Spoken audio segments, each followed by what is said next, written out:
And we back. Hey, today we got Marvin Sapp on the show, y'all. Mr. Never Would Have Made It. He saw the best of me. Let's get into this clip and see what's going on in the church house. Cost to sit up here. There's 1,000 of you. I said close them doors. Ushers, close the doors. Close the doors. Close the doors. We all gonna leave together. Y'all ain't going no place but to the restaurant. It's Brother Trippy. There's 1,000 of you tonight, and those that are watching, it's 1,000 that's watching online. This is a small seed. If I get 1,000 online to give this, if I get 1,000 in the sanctuary to give this, that's $40,000 tonight. Y'all, the Saints and Aints are saying that Marvin Sapp is trading in his choir robe for an orange jumpsuit. Y'all, baby, the feds are allegedly on his neck for fraud. And if that's not bad enough, the IRS might be looking for him too. Y'all, I bet he's regretting holding that church hostage last week. Well, Marvin went viral after demanding his congregation to cough up $40,000 on the spot. And that little stunt got the feds' attention. And now word on the streets is that he may have some shady dealings behind the scenes. So was Uncle Marv out here pocketing church funds? And what's this talk about tax evasion? Y'all, the tea is holy and hot. So let's get into it. Y'all, gospel singer Marvin Sapp just went viral, and not for a new hit song, but for what folks are calling a full-blown church shakedown. Marvin, best known for classics like Never Would Have Made It and Best in You, was caught on video on the 2024 PAW convention in Baltimore, instructing ushers to shut the doors, literally locking folks in a church service during service. And why? Well, because he wasn't letting anybody leave until they coughed up that $40,000. Once that video hit the internet, social media had a field day dragging Marvin in the church for what looked like a holy hostage situation. But wait, y'all, it got worse, because Marvin didn't just stop at locking the doors. No, he laid out a price list for freedom. He told the congregation that as long as each person gave $20, the ushers would finally open the doors and folks could walk out. Y'all, this wasn't just for 50 or 100 people either. There were literally 2,000 peoples in there, both in person and online. That means Marvin was not letting up until they hit that solid $40,000. This is what God is saying for at least 1,000 of you in the building. And this is simple. I'm not going to challenge you the way Bishop did, but I know that there's 1,000 individuals under the sound of my voice that can do what I'm about to challenge you all to do. This is simple. 1,000 people giving what I'm about to challenge will be $20,000.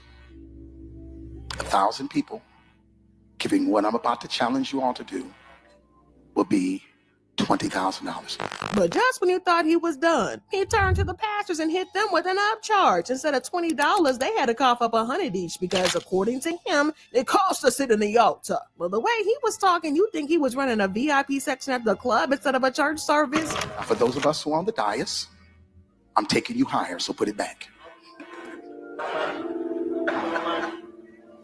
I'm a strong believer that leaders lead not only in time, not only in talent, but also in treasure.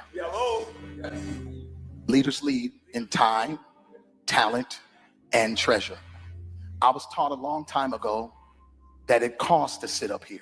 But in the video, Marvin Sapp explained that just as people in biblical times were required to offer some form of currency as a sacrifice to God, he was challenging his congregation to do the same. Since today's currency is the US dollar, he stated that all he needed from them was $20 to reach the goal that they set. Now, I hear him, but I can only imagine how some of the 2,000 people in that service, both in person and online, must have felt. And it definitely felt like more of a bank transaction than a spiritual experience. After all, who expects to hear something like this in church? It's one thing to encourage donations, but this has definitely had a vibe of something more transactional. Yes, y'all. So Marvin was out here wrapping up the convention, getting ready to let everybody out. But then out of the nowhere, he told the crowd to hold up, wait a minute. And he insisted that everybody stay in place until they could all leave together. But here's the kicker. He then pressured the churchgoers to drop that 20 in front of the church before the ushers could even open the doors. Now, what we didn't see was what was happening in the congregation, but sources say Marvin spotted a few people trying to sneak out early because they were not about to be finessed. That's when he got real heated and dropped the now infamous line telling the ushers to shut the doors because he thought what he was asking for the members to do was easy. Yes, he really made it clear that no one was getting out until that money was dropped. He insisted that nobody should be allowed to leave because giving is worship. That it costs to sit up here. There's 1,000 of you. I said close them doors. Ushers, close the doors. Close the doors. Close the doors. We all gonna leave together. Y'all ain't going no place but to the restaurant. There's 1,000 of you tonight, and those that are watching, it's 1,000 that's watching online. This is a small seed. If I get 1,000 online to give this, if I get 1,000 in the sanctuary to give this, that's $40,000 tonight. But if you thought that Marvin Sapp was wild, wait till you hear what went down next. Another preacher at the same event took the whole hustling thing to a new level. Before Sapp even took the stage, this bishop started straight up auctioning off God's blood.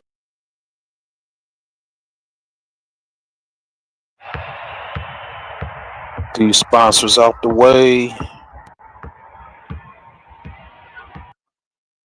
And we back. Let's go. Blessings to the congregation. He told that crowd that 12 people needed to cough up $800 each for new beginnings. And then 25 more people were called out to give $500 to get closure. Y'all, according to the bishop, God told him these people needed that closure. But of course, they had to Venmo first. Yes, y'all, you heard me right. Venmo. Talk about turning the church into a business. Here's what God told me. He said, there is a new beginning for some folks. So I wrote my check for $800. And the Lord told me, challenge 12 people to bring $800. Any of you on the floor, you want to come, I want you to put it in my hand. I'm at 5. I need 7 more. There's one down here, Bishop Martin. So I need 4 more. So tonight, when I began to ask the Lord, he said, listen.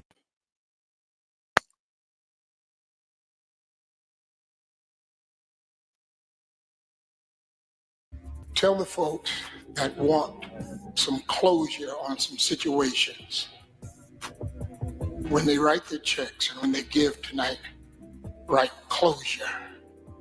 And he said, the same closure that I gave you, I'm going to give to them. There are 25 of you that will bring a check for $500 tonight. You just can't convince me that these preachers didn't have some kind of quota that they had to hit. Because trust me, Marvin Sapp wasn't the only one pulling the ultimate shakedown. After that video started making its rounds, people went absolutely crazy all over the internet. And the reactions were split and wild. A lot of folks were saying Marvin Sapp was just masking greed with a little bit of worship sprinkled in. And they claimed he was using this position to hold people hostage in church, trapping them there under the guise of spirituality, all while asking for some shmoney. Others chimed in saying that this kind of behavior is exactly what's pushing them further away from the church and making them question the real intentions behind these so-called leaders. But things got heated, no doubt. The comments were flying back and forth, some defending Marvin, others calling him out. But just when things were spiraling, Marvin Sapp decided it was time to step in and cool things down. He knew the heat was on, and whatever was going on had to be addressed before it went on even further. But if you don't know, Marvin Sapp is currently the pastor of the Chosen Vessel Church down in Texas. And let me tell you, all this drama is definitely giving that church a horrible look. I wouldn't be surprised if a few people decided to pack up and walk away after all this. So, of course, Marvin wasn't about to let his reputation take a hit without doing some serious damage control. He took to his Facebook account to address the situation head on, saying he never meant to make anybody feel like they were being held hostage or pressured into do anything. It was clear he was trying to clean up the mess, but you know, once something like this hits the internet, it's hard to undo the damage. He wrote, recently a clip has gone viral of me challenging 2,000 individuals, virtually and in person, to plant a seed of $20 during an international gathering held at a convention center with over 4,000 people people in attendance that evening, plus virtual viewers. In that same moment, I also challenged leadership to lead by example by sowing $100. That evening, I personally gave much more. Some have taken issue with the particular moment when I instructed the ushers rather firmly to close the doors during the offering. To those unfamiliar with the church context or who may not regularly attend worship gatherings, this has been misinterpreted as holding people hostage as well as offensive. This was never my intent. He then went on to claim that he was only created a safe space for the money to be exchanged. He said, "The truth is, when finances are being received in any worship gathering, it is one of the most vulnerable and exposed times for both the finance and security teams. Movement during this sacred exchange can be distracting and at times even risky. My directive was not about control. It was about creating a safe, focused, and reverent environment for those choosing to give and for those handling the resources. Unfortunately, in this social media age, snippets are easily shared without context and assumptions are quickly made without understanding the full picture." He then backed up his actions with the Bible saying, "Now allow me to give you some biblical context, not opinion, not tradition, but scripture." In 1 Chronicles 29, we find a powerful moment where David, preparing for the building of the temple, challenges the people to give. He starts by giving of his own treasure over and above what he had already set aside. Then he calls on the leaders to do the same. What happened next? The people gave willingly and generously. In fact, they gave so much that a record was kept of each gift, and ultimately David had to tell the people to stop giving because the need had been exceeded.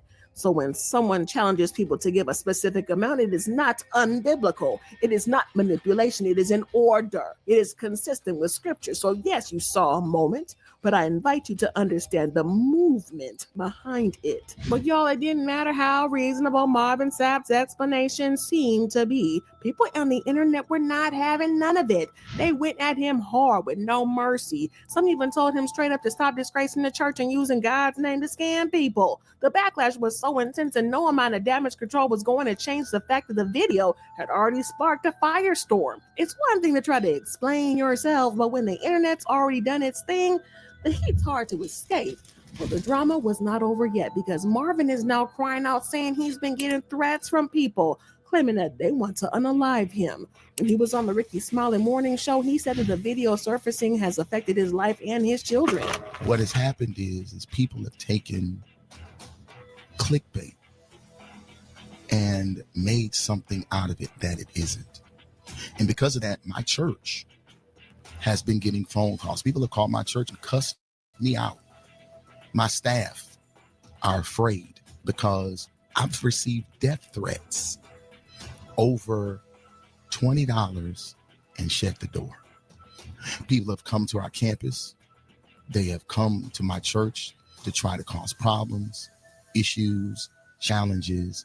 However, the streets are now saying that this is a big fat lie, and the reason he's claiming death threats is that he's under threat of being investigated for fraud and tax evasion. Clock T, y'all, because allegedly the IRS is looking into Marvin Sapp for some kind of fraud. Reportedly, some members of the church said that the money he raised at the conference wasn't exactly for the church, but for him, all allegedly. According to the reports, when the reports of him keeping the money for himself started to go viral, it allegedly triggered an investigation by the IRS. And word in the streets is that the IRS did some digging into him, and they reportedly found something shady that didn't add up.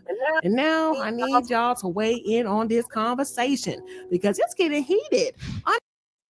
Honestly, I feel like this whole thing is a mix of both context and truth. And I mean, it doesn't matter how much Marvin Sapp tries to spin it or how much money the church needed. He definitely ordered those ushers to shut the doors pretty aggressively. Plus, he told church members that they could leave, but only after dropping $20 at the front. So was he justified in what he did? And what about him backing up his actions with the Bible? Does this sit right with you? Because honestly, some people are saying it feels a little weird. Is he taking those verses out of context to justify his actions? Or is he just doing what he believes is right? I gotta know what y'all think about this, so leave me in the comments down below. And when you're done, don't forget to check out this next video.